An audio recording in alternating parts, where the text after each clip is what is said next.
let's go back to the issue of corruption. You said those were just allegations. Yes. But I would like to know, how did he make his wealth? How did he make this so much very big wealth that he can afford a bullion van prior to an election in his home? That's a staggering, colossal amount of wealth. How did that wealth come about? Because I think if I check his resume, the last thing I saw was accountant with Mobile. You know, what business does he do? He's been in government for a while. How did he make that wealth? That's one. Two, there's been discrepancies about his age. I ask you, how old is he? Well, let me tell you, you see, these two questions you've just posed, it's part of what I have answered earlier. I think at this point that we've gotten to, our emphasis should be on the pedigree of this candidate, what he has demonstrated that he has done, what he has achieved, how he has changed the revenue of Lagos State, how he has put a long-term plan to implement infrastructure. How he has ensured that he instilled discipline. Honorable Jibril. How much people that he has built. Honorable Jibril. These are the focus that we should concentrate on. Honorable Jibril. Because most of these political issues that we keep raising front and back will not solve the problem. So the emphasis now, the focus now should be on the capacity and the competence of this candidate. Honorable Jibril, how did Bola Ahmed TINUBU make his money? That's all I want to know. You can tell me what we can focus on. We'll talk about it in the manifesto. How did Bola TINUBU make so much money that he had a bullion van in his home on election day? And how old is he? Those are the questions the people are asking out there. How old is he? How did he make the billions? I'm also putting it. I'm also now, you've asked your question clearly, and I will give you a simple and clear answer. And when you continue to repeat the question, you will get the same answer. These are all trash from the internet that people keep putting together, and we will not elevate such conversations. But when the campaign commences, we will bring out facts and figures and put before Nigerians. But we will not create a narrative for them. So for now, the emphasis is on the competence of the candidate, what he has achieved, the network he has built, the people he has invested in, and his plan for a better Nigeria. All right. Can I ask you this? How was this trash? Bullion van was found in his home. The pictures were viral, and there's been no denial. So how are you saying that is trash? And how is it trash that we want to know how the person that will lead Nigeria made so much wealth? You know, and also the declaration of being rich and also state. So that's not trash.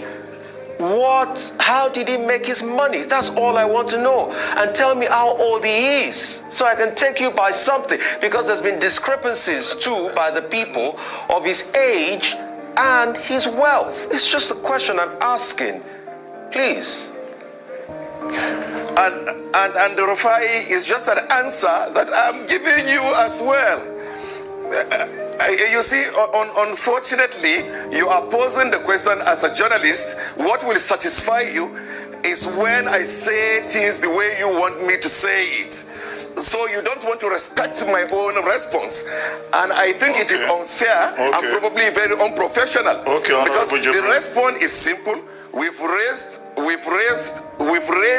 issues here about corruptions.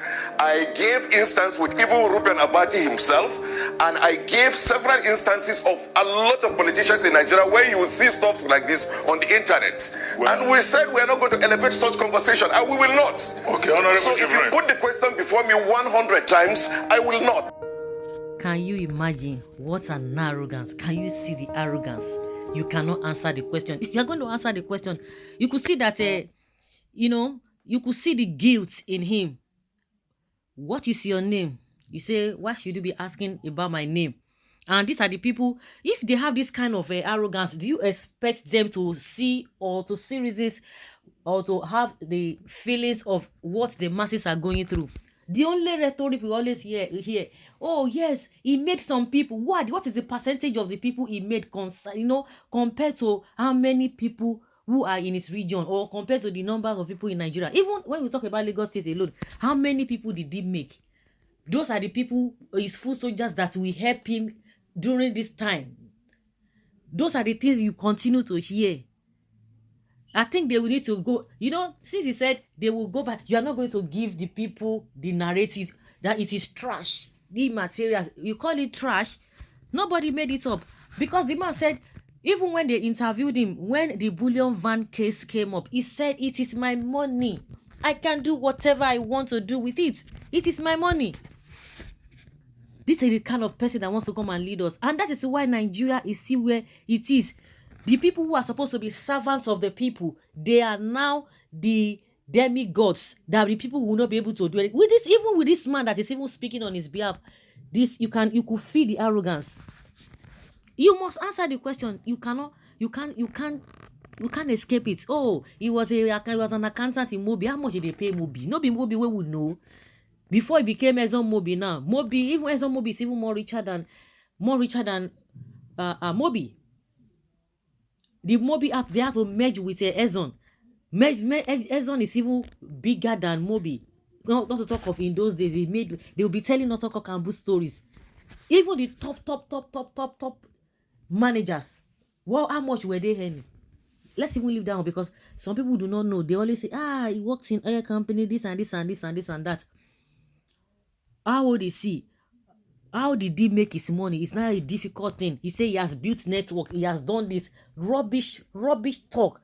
All of you go outside the country. You make yourself so big. The way and manner at which we have the places that you go to, all those developed countries you go to, is that how it is in Nigeria? And you guys are richer than all the politicians, all those politicians that you go to their countries to go and buy houses, to go and take medical treatment and all of that.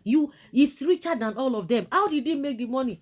Why is it that our politicians are richer than those countries that are developed? And you are telling us Nigerians should not ask the question. Those are trash that people put together on internet. So it is the same people that put the bullion van in his house. You see? Because they've already know that they've already impoverished the people. They've already weaponized poverty. So they have their erukus. They will call them erukus, that they are going to give rights, all those nonsense things that they will package, and those will follow them, because they know that what is the percentage of those who are educated that will say no? Like this journalist was asking him, he could not answer the question. Now so we go the day. You guys lied. I just love the way the journalist composed. He was asking, say, you can't tell me what to believe on or what to talk about. But we are talking about this. It's very important. How do we elect somebody that we cannot ask questions? He cannot answer our questions. So guys, let's hear your opinion and leave your comment down there in the comment section.